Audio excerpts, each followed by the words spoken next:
이번 사연은 아들에게 모든 비용을 뒤집어 씌우던 시아버지를 내쫓아버리고 신우에게 떠넘겨버렸다는 며느님의 사연인데요. 무슨 일이 있었던 걸까요? 함께 보시겠습니다. 사연 시작 전에 좋아요, 구독 부탁드리겠습니다. 채널에 큰 힘이 됩니다. 안녕하세요. 벼는 익을수록 고개를 숙이고 나이가 들수록 입은 닫고 지갑은 열라는 말이 있죠. 나이가 들수록 잔소리가 많아지고 지갑은 꼭 닫고 사시는 시아버님 때문에 힘들었네요. 결혼한 지 20년이 다 되어가고 있고 시어머님은 투병하시다가 5년 전에 돌아가셨습니다. 홀로 계시는 시아버님이 안쓰럽고 짠해야 하는데 하시는 행동을 보면 그 마음이 자꾸만 사라지네요. 시어머님은 시아버님 때문에 평생 마음고생을 하시다가 병에 걸리셔서 2년의 투병 생활 끝에 돌아가셨어요. 남편은 시댁에서 장남이고 위로 누나와 밑으로 남동생이 한 명 있는데 시동생은 아직 결혼을 하지 않았고 시누이는 결혼해서 시댁에서 그리 멀지 않은 곳에 살고 있습니다. 시누이는 보험회사며 정수기 판매며 직장을 여기저기 옮겨 다니고 있어서 지금은 뭘 하는지는 모르겠네요. 시어머님이 편찮으셨을 때 시아버님과 시누이는 저희 집 30분 거리에 있는 대학병원에 모셔다 놓고 본인들은 바쁘다는 핑계로 내려가 버렸어요. 입원과 수술, 투병까지 저와 남편의 몫이 되어버렸죠. 시누이는 시어머님이 큰 수술을 받고 입원해 계실 때도 얼굴 한 번 보이지 않았고 퇴원 후에 저희 집에 모시고 있을 때도 수고한다는 전화 한 번 없었어요. 시아버님도 간간히 올라오시긴 했지만 하루 이틀 계시다가 내려가셨고요. 오실 때마다 저희더러 시누이는 출가 외인이라 저희가 어머님을 전적으로 돌봐야 한다고 하시는 거 있죠. 사실 저도 아이를 셋이나 키우고 있는 상황이어서 경제적으로나 시간적으로 그렇게 여유롭지는 않았어요. 다행히 어머님이 들어놓은 보험들 덕에 병원비는 걱정하지 않아도 되었고요. 미안하고 고맙다고 하시면서 시아버님 몰래 간간히 제 손에 용돈도 쥐어주셨습니다. 시어머님은 정도 많고 소녀 같은 분이셨어요. 워낙에 저한테도 잘하셨던 분이어서 몸은 힘들었어도 마음까지 힘들지는 않았던 것 같아요. 병원에 계실 때는 저와 간병인이 번갈아 간호했고 집에 오시면 제가 전적으로 병간호를 했습니다. 남편도 퇴근하고 오면 애들 목욕이며 집안일도 도와주었고요. 모시는 동안 끼니마다 식사를 챙겨드리고 목욕도 2, 3일에 한 번씩 해드렸죠. 바쁘고 힘들어도 머리는 매일매일 감겨드렸고요. 가끔씩 저 힘들다고 밑반찬에 먹을 것 만들어다 주시는 시이모님이 계셔서 그나마 숨을 쉴 수 있었던 것 같아요. 그렇게 입원 치료와 퇴원을 반복하시다가 결국 돌아가셨는데 그 후 1년 동안 남편은 제가 그동안 보았던 사람이 아닌 것 같았어요. 툭하면 술에 취해 들어오고 저한테도 짜증을 부리는데 처음에는 이해를 못해서 몇 번 다투기도 했었네요. 마음이 진정되고 나서 남편은 아들로서 어머니에게 잘해드린 것도 없고 고생만 하고 돌아가신 엄마가 너무 불쌍하고 아버지도 원망스럽고 모든 게 다 싫었다고 하더라고요. 어머님 살아계실 때 시아버님은 뭔가 본인 맘대로 안 되는 일이 있으면 죄 없는 시어머님을 탓하시면서 자식들을 앞에서도 큰 소리로 꾸짖곤 하셨어요. 그뿐만 아니라 음식 타박은 또 얼마나 심하신지 본인 입맛에 맞지 않으면 여자가 집에서 음식 하나 제대로 못한다고 난리치셨고요. 사실 시어머님 음식 솜씨는 동네에서 알아줄 정도였는데 말이죠. 그렇게 남들에게 여러모로 인정받으셨던 분이었지만 정작 남편에게는 인정도 못 받고 툭하면 무시하고 잔소리를 해대시니 시어머님 얼굴은 늘 그늘이 져 있었어요. 귀한 사람이 무시를 당하면 금방 시들고 시들어가던 사람도 귀한 대접을 받으면 다시 활짝 핀다고 하는 글을 읽은 적이 있는데 어머님을 보고 하는 말 같더라고요. 시어머님은 농사 지으신 마늘이며 고춧가루와 참기름도 떨어지기 전에 어떻게 하시고 꼭 챙겨주셔서 늘 부족함 없이 가져다 먹었거든요. 하지만 어머님 돌아가시고 나서부터 시아버님은 일절 주시지를 않으시더라고요. 밭농사를 지으시면서도 참기름 한 병에 고춧가루 한 줌도 안 주십니다. 시이모님이랑 이모부님이 시아버님 혼자 계신다고 비싼 사과 한 박스랑 반찬을 준비해서 내려가셨다가 황당한 일을 당했다고 전화가 온 적도 있습니다. 검정콩을 조금 달라고 했더니 좀 넉넉히 줄 테니 돈을 주고 사가라고 하시더래요. 김장철에 쓸 고춧가루를 사겠다고 했더니 시세에 비해 너무 비싸게 받길래 다음부터는 다른 곳에서 사야겠다고 하시더라고요. 남도 아니고 처자한테 너무하는 거 아니에요? 이모님이 그동안 시댁에 얼마나 잘하셨는데 제가 괜히 죄송한 마음이 들더라고요. 시이모님은 어머님 막내동생으로 저희 시댁에 내려오실 때마다 과일이며 고기며 사다 주시고 엄청 잘하시는 분이셨거든요. 언니도 없고 형부 혼자 계신 것이 안쓰러워서 내려갔는데 이제 안 가고 싶다고 하시는 거 있죠. 시어머님 살아계실 때는 하나밖에 없는 여동생이라고 이것저것 많이 챙겨주셨어요. 원래부터 시아버님은 욕심이 참 많으셨어요. 남편에게 듣기로 시조부모님이 남기신 산과 땅도 팔아서 본인이 다 챙기시고 고모님 두 분께는 한 푼도 주시지 않으셨대요. 그 일로 고모님들과 조카들이 고소를 한다고 난리를 치셨다는데 그 후로 지금까지 의절하고 사십니다. 시어머님 돌아가시고 나온 보험금도 시누이랑 알아서 한다더니 입을 싹 닦으시더라고요. 시누이가 보험회사 다닐 때 자기 권유로 넣은 거라며 생색을 내길래 알아서 하라고 했습니다. 그래도 당신 손으로 지은 농산물을 자식들한테 한 번씩 줄 수도 있을 텐데 시장에 내다 파시느라 돈 욕심에 그걸 못 하시네요.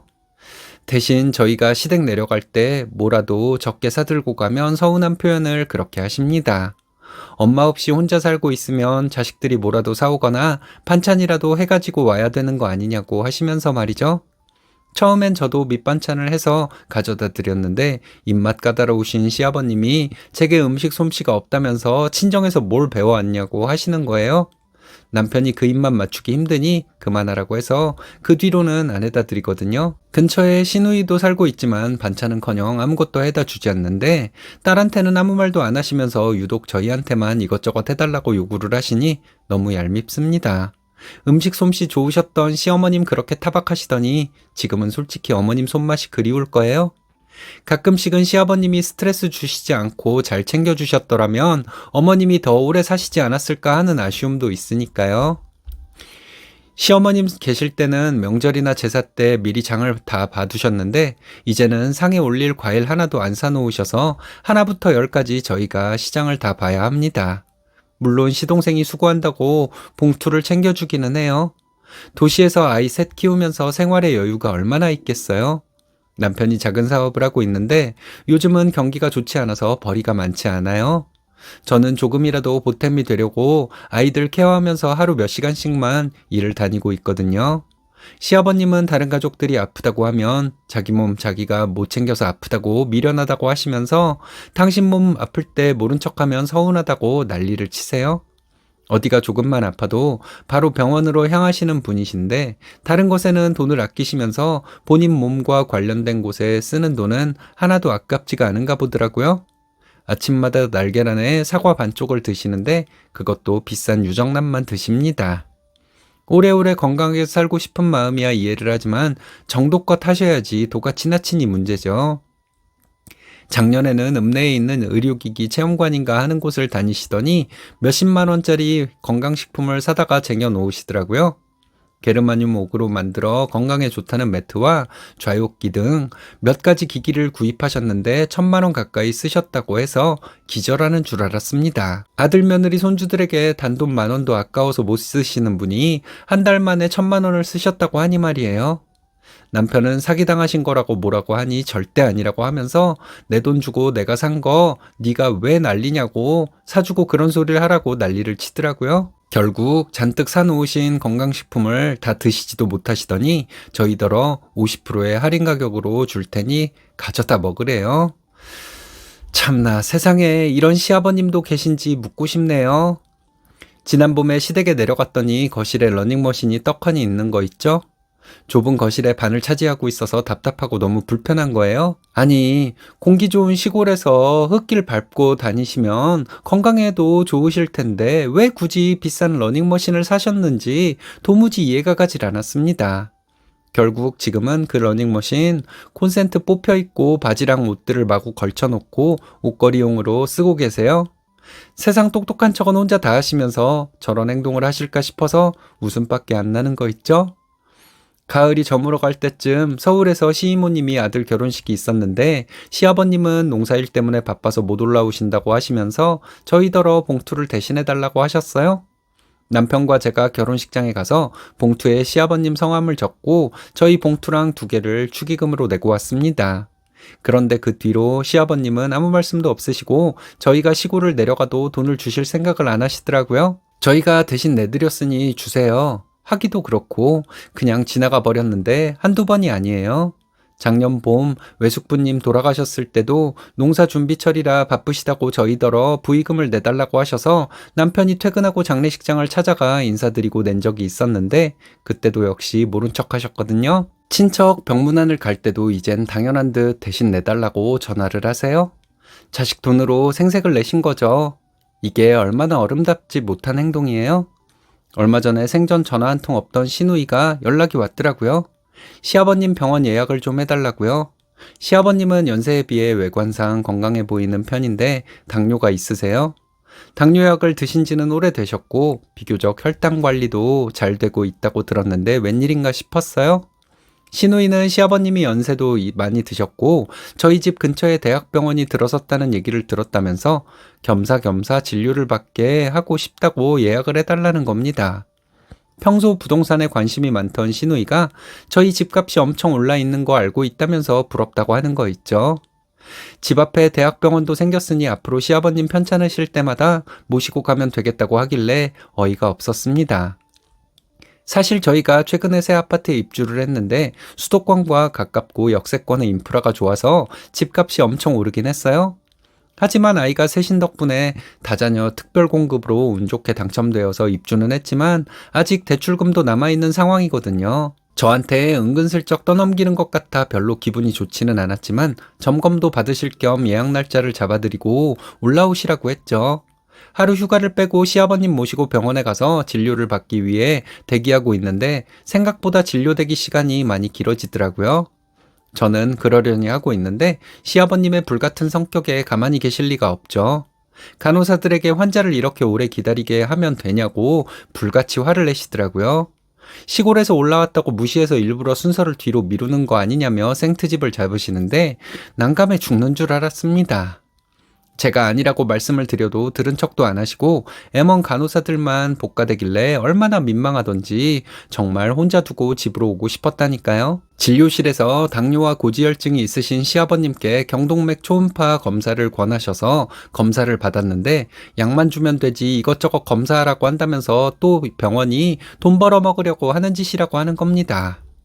검사 결과 다행히 혈관이 좁아 보이는 곳은 없다고 석 달에 한 번씩 진료를 보러 오셔서 약 처방을 받으라고 하셨어요. 진료비를 계산하려고 키오스크 앞에 서 있는데 시아버님은 뒤로 한 걸음 물러서 계시더라고요. 당연한 듯 지갑을 꺼낼 생각도 안 하시길래 이번엔 정말 안 되겠다 싶더라고요. 결제 금액이 적으면 내가 그냥 할까 했는데 검사비가 있어서 생각보다 많은 금액이 나왔더라고요. 나쁜 며느리 되더라도 상관없고 더 이상은 안 되겠다 싶어 아버님을 향해 아버님, 병원비 결제하셔야 하는데요? 라고 상냥하게 말했어요. 시아버님 안색이 변하시면서 기계로 돈 내는 건 잘 못하는데 네가 먼저 계산하면 나중에 내가 줄게 하시길래 안 그래도 그러려고 했는데 급히 오느라 지갑을 안 가져왔네요. 카드만 주시면 제가 결제할게요. 하고 말해버렸습니다. 진료비 결제하려고 뒤에 줄을 서 있는 사람들도 있고 더 이상 할 말이 없으셨는지 그냥 카드를 꺼내시더라고요. 무슨 놈의 병원비가 이렇게나 많이 나왔냐고 도둑놈들이라고 또 투덜대시길래 아버님, 대학병원은 원래 진료비가 이렇게 나와요. 검사비도 포함되어 있잖아요. 라고 했습니다. 병원을 나와 당뇨와 고지혈증 약을 타기 위해 근처 약국으로 왔는데 3개월치 약값이라 금액이 꽤나 나오더라고요. 제가 이미 지갑을 안 가져왔다고 했으니 아무 말 없이 본인 카드를 내시면서 또 투덜거리기 시작하는 거예요. 시골에서 처방받으면 이 돈의 반이면 되겠는데 비싸다고 하시면서 말이죠. 돌아오는 길에 저도 모르게 웃음이 나서 참느라 혼이 났습니다. 시골에서 나오는 약값을 좀 아껴보려고 올라오신 것 같은데 혹 데려왔다 혹 붙여가시는 셈이 돼버린 거죠. 집으로 돌아와서 저녁 준비를 하고 있는데 남편이 퇴근하고 들어오더라고요. 시아버님은 퇴근하는 아들에게 수고했다는 말 한마디 없이 너네 이 비싼 집에 살면서 병원비가 아까워서 그거 하나를 못 내주냐? 라고 하시면서 제가 일부러 병원비를 안 내려고 지갑을 안 챙긴 것 같다면서 아들에게 하소연을 하는 거예요. 사실 틀린 말은 아니지만요. 아들이 본인 편을 들어줄 거라 생각하고 말씀하셨겠죠? 하지만 예상과 달리 남편이 아버지 병원비를 왜 저희가 내야 해요? 아버지 돈 많으시잖아요. 양심이 있으시면 그런 말씀 하시면 안 되죠. 저도 아무 말 안 하려고 했는데 도저히 못 참겠네요. 그동안 경조사비 저한테 내라고 하시고선 한 번이라도 주신 적 있으세요? 아버지 돈은 귀하고 자식 돈은 막 써도 되는 돈이에요? 저 솔직히 엄마한테 하신 거 생각하면 아버지한테 아무것도 안 하고 살고 싶어요. 저도 자식 키우는 부모라 참고 사는 건데 엄마나 자식들에게 뭐 그리 대단하게 잘하셨다고 큰 소리세요. 엄마 읍내 뷔페 식당에서 일하실 때 아버지는 양복 맞춰 입고 광나는 구두 신고 춤추러 다니신 거 다 알아요. 농사일이며 집안일이며 엄마가 거의 다 하셨는데 언제 저한테 용돈 한 번을 제대로 주신 적 있으세요? 엄마한테 미안해서 저 죽어라 공부해서 학비 면제 받고 방학 때는 하루에 2군데씩 아르바이트로 생활비 벌면서 공부했어요. 그래놓고 지금 와서 대접받으려고 하시면 안 되죠. 그리고 시의료원에서 검사 받으시고 약 잘 타다 드시더니 왜 갑자기 큰 병원을 오신 거예요? 아버지가 원해서 오신 거면 병원비가 많다고 투덜거리실 게 아니라 그냥 내시든지 아니면 다시 의료원을 다니시면 되잖아요. 저희가 모든 병원비를 대줄 거라고 생각하시고 오셨다면 그 생각 접으세요. 그리고 앞으로 경조사 봉투는 아버지 돈으로 하시고요. 이 사람이 혼자 되신 아버지 안쓰럽다고 잘하자고 해서 그나마 참고 사는데 여기서 더 나아가면 저 아버지 안 보고 살 겁니다. 순간 시아버님이 손을 덜덜 떨고 계시더라고요. 지금껏 아무 말이 없던 아들이 몰아치는 소리에 할 말을 잃어버리신 거죠. 남편은 입맛이 없다면서 방으로 들어가 버리고 시아버님도 한동안 소파에 앉아 계셨어요. 늦은 저녁을 드신 아버님도 들어가 주무셨고 다음날 아침 일찍 남편은 아버님께 인사도 없고 저한테도 말없이 출근을 하더라고요. 시아버님도 오전 일찍 내려가신다고 해서 버스터미널로 모셔다 드리고 왔는데 시아버님보다 남편 걱정이 더 되어서 전화를 했더니 괜찮다고 걱정 말라고 하더군요. 다음날 시누이한테 전화가 와서는 저한테 올케가 뭐라고 했길래 얌전하고 착한 애가 아빠한테 난리를 친 거야. 병원 하루 모시고 가는 게 그렇게 힘들었어? 라고 하길래 네, 힘들었어요. 환자가 워낙에 유별나야 말이죠. 그래서 전 앞으로 아버님 병원 못 모시고 다녀요. 지금은 일도 다니고 있고 대출금도 갚아야 해서 계속 돈을 벌어야 하거든요. 앞으로는 형님이 모시고 다니시든지 알아서 하시고 저희 집으로 보내지 마세요. 그리고 애 아빠한테 전화하셔서 직접 물어보세요. 아버님께 왜 그랬는지를요. 했더니 말 다 했냐고 자기가 윗사람인데 건방지다고 하길래 윗사람이면 윗사람답게 베풀면서 사셔야죠. 지방에서 잘 다니고 계시는 병원을 두고 왜 여기로 보내셨어요? 어머님 때처럼 아버님도 저한테 맡기시게요. 지금부터 저한테 맡겨놓으려고 큰 그림 그리셨다면 꿈 깨세요. 더 통화하면 욕이 나올 것 같아서 이만 끊을게요. 하고 끊어버렸습니다. 못할 것 같았던 속에 말을 해버렸더니 속이 좀 후련한 거 있죠. 퇴근한 남편이 누나한테 전화가 왔었다면서 앞으로 찍소리도 못하게 만들었으니 신경 쓰지 말라고 하더라고요. 그리고 앞으로 명절 차례상은 차리지 않는 걸로 하고 제사만 간소하게 지내자고요. 그리고 자기가 깜빡하고 지금까지 저한테 못한 말이 있대요. 어머님 병간호하느라 정말 고생 많았고 고마웠다고요. 가만히 생각해보니 몇 년이 흘렀는데도 저한테 그 말을 한 번도 해준 적이 없었던 것 같더래요. 저는 남편에게 조용히 말했죠. 나도 어머님 자식이었잖아. 라고요. 아, 오늘따라 시어머님의 따뜻한 미소가 참 그립습니다. 두서없는 글 읽어주셔서 감사합니다.